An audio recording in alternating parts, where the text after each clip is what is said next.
You're Harold, right? The one who used to run operations training. That's what the new intern asked me as I was crawling under Patricia's desk at 7:42 a.m. on a Tuesday, trying to fix a server connection that had crashed overnight. Not Mr. Foster, not even the VP. Just used to, like I was some piece of old equipment nobody warned him about. I'm Harold Foster, 48 years old, and I've been keeping TechFlow Solutions running for 14 years. Still do, depending on who you ask. The kid chuckled nervous-like, probably thinking I was making a joke. I wasn't. 14 years building this company's backbone, training protocols, operational systems, everything that made this Denver outfit more than just another tech startup burning through investor money. And here I was, flat on my back under a desk at dawn, because our modernized IT structure couldn't handle a basic network failure. Welcome to operations training, also known as the department nobody remembers until everything falls apart or someone needs a scapegoat. Don't get me wrong, I didn't need applause. Never did in the Army, didn't expect it here either. But watching executives I'd trained from day one get corner offices while I got birthday cake in the break room, that's a special kind of reminder about where you stand in the food chain. See, I came to TechFlow straight from 16 years military service. Army logistics, if you want specifics. Started as an 18-year-old kid who thought he knew everything, ended as a master sergeant who actually knew how to make things work. The transition from desert camps to corporate offices wasn't as hard as people think. Same principles apply. Plan ahead, document everything, keep your mouth shut until you're ready to move. When I got here in 2010, TechFlow had maybe 35 employees and our CEO still used AOL email. The place was chaos with good intentions. No training protocols, no operational standards, just smart people running around putting out fires. That's where I came in. Built training programs from scratch, wrote the employee handbook before HR even existed, created systems that actually made sense. The early years were good, real good. Company grew from 35 to 180 people, and every single one of them went through my training. I knew their strengths, their weak spots, who was ready for promotion, who needed more coaching.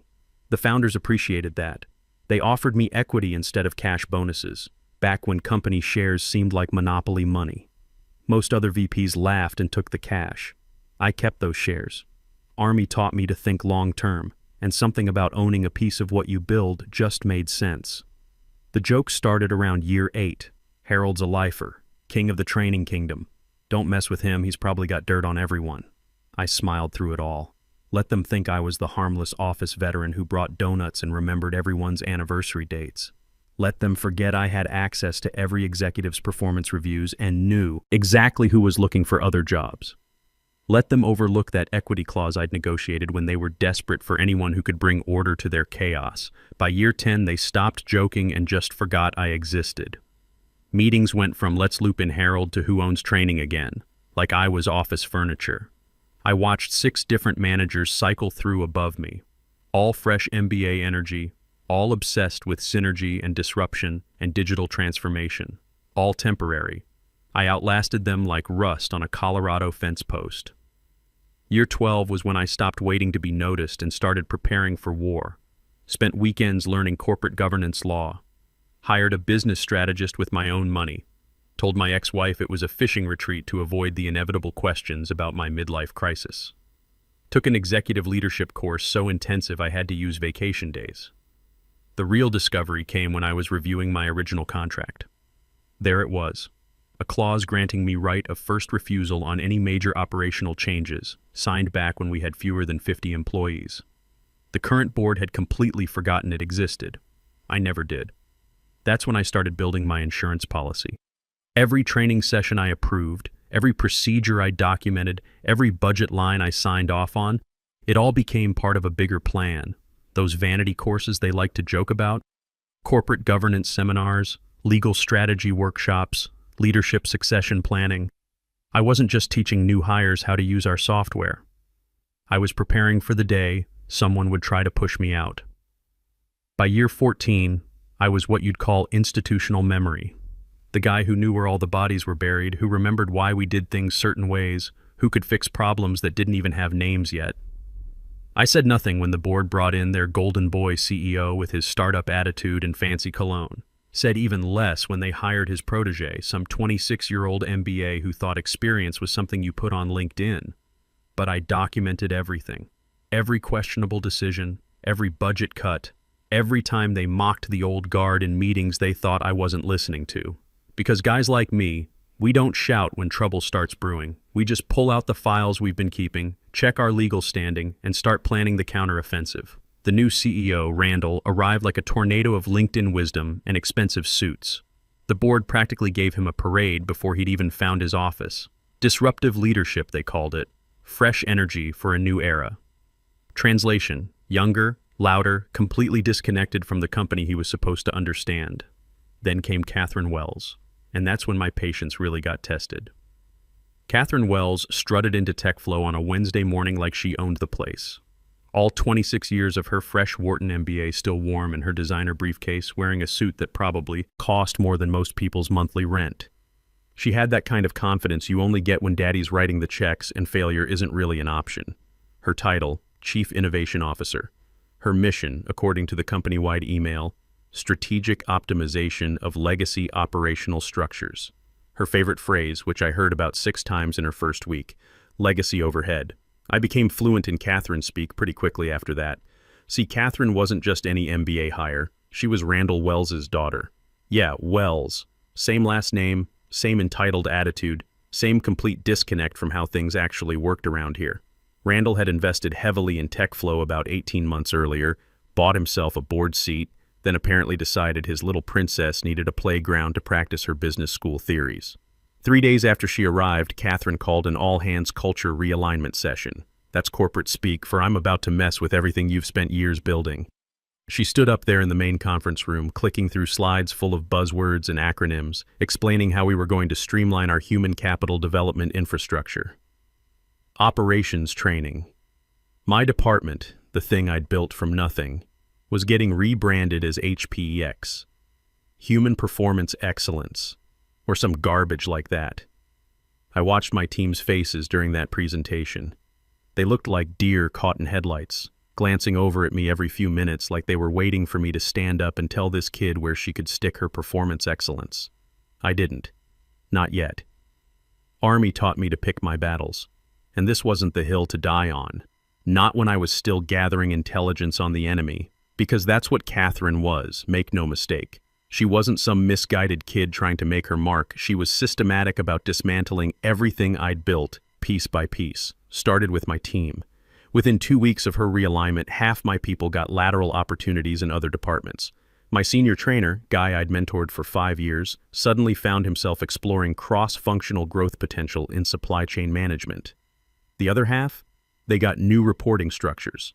Instead of coming to me with questions, they were supposed to route everything through Catherine's Strategic Optimization Task Force, which was really just her and some consultant named Preston who specialized in ROI accountability, whatever the hell that meant. Let me tell you what ROI accountability meant in practice. It meant every training session had to be justified with metrics and projections and business impact assessments. You couldn't just say, this guy needs to learn how to run the logistics software properly. You had to explain how many efficiency points that training would generate and what the projected revenue impact would be over the next fiscal quarter. It was insane. Like asking a mechanic to prove that changing your oil will increase your car's resale value before he's allowed to touch the engine. But here's the thing about guys like me. We adapt. I'd been through enough corporate reorganizations to know the drill. Smile, nod, document everything, and wait for the new management to hang themselves with their own rope. In my experience, it never took very long. Catherine made it especially easy. Within a month, I started noticing some interesting patterns in the budget reports. Line items that used to say leadership development training or compliance protocol updates were getting relabeled as vague categories like strategic operational support and discretionary human capital investments. My name was still on all the original approvals, mind you. Every expense now getting called legacy overhead had once been signed off on by me, back when the company actually believed that training people was worth more than whatever PowerPoint presentation Catherine was working on that week. The real red flag came when I got a polite email from something called the Audit Review Team asking for clarification on several training expenditures from the past 3 years, as if I'd been secretly hoarding company money in some offshore training account.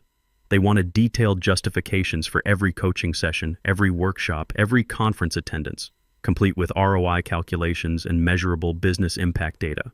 Meanwhile, Catherine was greenlighting consulting fees that would make your head spin. $31,000 to some outfit called Strategic Performance Solutions for a project she called Organizational Acceleration Architecture. When I looked up Strategic Performance Solutions, guess what I found? Company registered 3 days before the first invoice, owned by one Maxwell Anderson, who just happened to be Catherine's roommate from business school. I didn't say anything, not yet. But I started printing receipts, started saving emails, started building the kind of documentation that would make any JAG officer proud, because I could see where this was heading, and I wanted to be ready. The final insult came 6 weeks after Catherine's arrival. I walked into the office one morning and found a facilities guy removing my nameplate, not replacing it, removing it entirely. My corner office, the one with actual walls and a door that closed, was being reassigned for strategic optimization purposes. Where was I going? Cubicle 47, right next to the copy machine. No door, no privacy, just toner fumes and the constant sound of people making copies and complaining about paper jams. The facilities guy looked embarrassed as he handed me a cardboard box for my personal items. "Sorry, Mr. Foster," he said. "Orders from upstairs." I packed my stuff without a word. 14 years of service awards, family photos, the little cactus plant my daughter had given me for my desk. All of it fit in one sad little cardboard box. That's when I knew it was time to stop, gathering intelligence and start planning the offensive. That weekend I drove up to my brother's cabin near Boulder. No cell service, no internet, just me and a cooler full of beer and 14 years worth of righteous anger that needed sorting out. I spread every document I'd been collecting across the kitchen table like I was planning a military operation. Because in a way, I was. First thing I did was map out Catherine's vulnerabilities.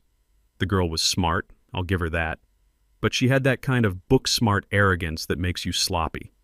She assumed everyone around her was either too stupid or too intimidated to challenge her moves. Big mistake. Take that Strategic Performance Solutions payment, for example. $31,000 for Organizational Acceleration Architecture. I'd done some digging, and here's what I found. Maxwell Anderson registered the company on a Tuesday, sent his first invoice on Friday, and got paid the following Monday. No competitive bidding, no vendor verification, no board approval, just Catherine writing checks to her buddy's brand new LLC. But wait, it gets better. That acceleration architecture report Maxwell delivered? I ran it through some plagiarism software a friend of mine uses for his college classes. Turns out about 80% of it was lifted straight from a McKinsey white paper from 2019. Same charts, same terminology, even the same typo, where they wrote organizational instead of organizational. Guy couldn't even be bothered to spell check his theft. So there's fraud and plagiarism right off the bat. But Catherine's real mistake was thinking she could erase my work without consequences.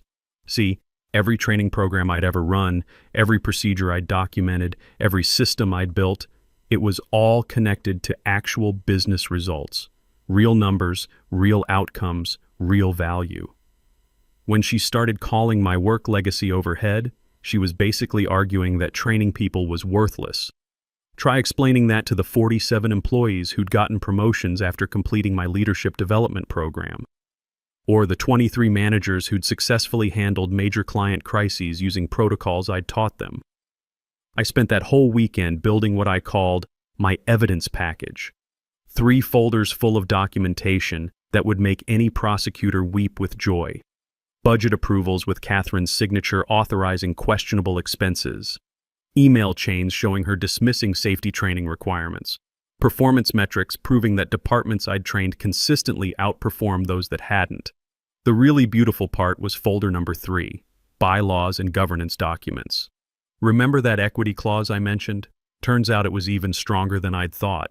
Not only did I have right of first refusal on operational changes, but any shareholder holding more than 25% could call for emergency board review of executive decisions.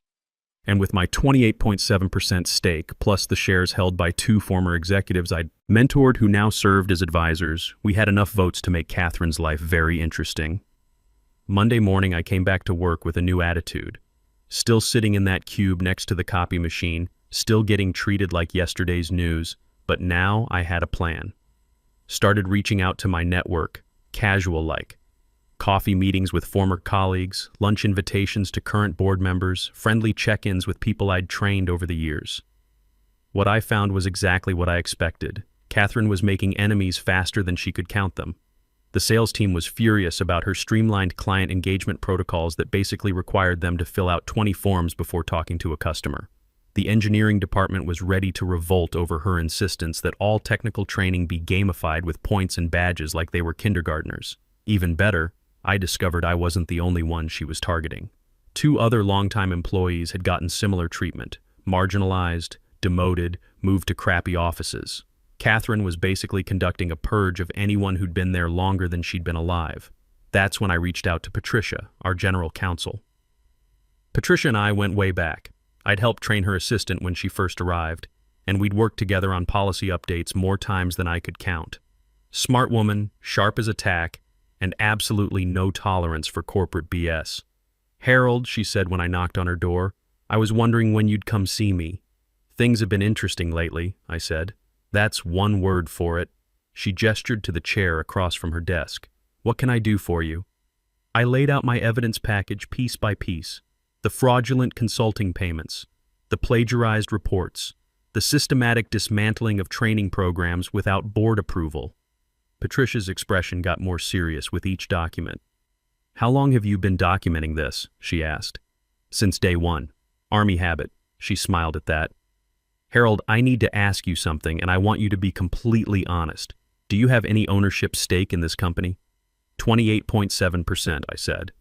"Plus voting proxy agreements with Calvin Rodriguez and Diane Morrison from the advisory board." Patricia leaned back in her chair. "Well, I'll be damned. Harold, do you realize what that means? That I can call for an emergency board review? That you can call for a lot more than that?" She pulled out a thick binder labeled Corporate Governance Procedures.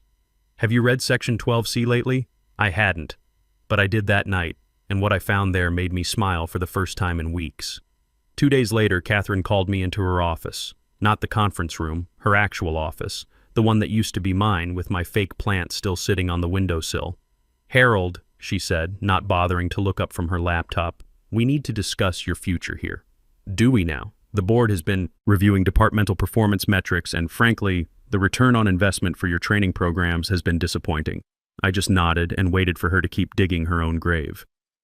"The board has concluded that your position no longer aligns with our strategic direction," Catherine continued, still typing while she talked to me like I was some kind of interruption. "Effective immediately, your role is being eliminated due to budget optimization requirements." She slid a termination packet across the desk. Standard stuff: severance details, non-disclosure agreement, the usual corporate goodbye kiss. But then she kept talking, and that's where she made her fatal mistake. "There have been concerns about some of your expenditures, Harold. Training sessions that weren't properly authorized, personal development courses billed as team initiatives. The company's being generous here, considering the misuse of funds." Misuse of funds. There it was. She was actually accusing me of the exact thing she'd been doing for months. The audacity was almost impressive. I picked up the packet, flipped through it slowly, then set it back down unsigned. "Catherine," I said, "I appreciate you putting this together, but I think there's been some confusion about my role here." "There's no confusion, Harold. You're terminated. Security will escort you out." "Actually, I'm a shareholder. 28.7% to be exact, which means I can't be terminated without board approval." For the first time since I'd known her, Catherine looked confused. "What are you talking about?" I pulled out my phone and opened my calendar app. "I've called an emergency board meeting for this afternoon. 3 o'clock. I'll be presenting some interesting findings about budget misuse and unauthorized expenditures." I smiled. "Hope you can make it." Catherine's face went through about 6 different expressions in the span of 10 seconds. Confusion, realization, fear, anger, then back to confusion. "You can't just call a board meeting. Section 12C of the Corporate Governance Procedures. Any shareholder holding more than 25% can request emergency review of executive decisions. I've got the votes lined up already." She reached for her phone, probably to call Daddy, but I was already walking out. "See you at 3, Catherine. Don't be late." The next 4 hours were the longest of my career. I spent them in Patricia's office, going over every document one more time, making sure our presentation was bulletproof. We had financial records, email chains, The plagiarized reports, even bank statements showing the payments to Maxwell Anderson's shell company. At 2:45, I walked into the main conference room. The board was already assembled, 5 members total, including Randall Wells looking like he'd rather be anywhere else. Catherine sat at the far end of the table, composed but pale. "Good afternoon, everyone," I said, setting my briefcase down. "Thank you for accommodating this emergency session." "Harold," Randall said. Catherine explained the situation. "There seems to be some confusion about your employment status." "No confusion at all, Mr. Wells. I'm here as a shareholder to present evidence of financial mismanagement and fraud." The temperature in the room dropped about 20 degrees. Patricia stood up with her legal pad.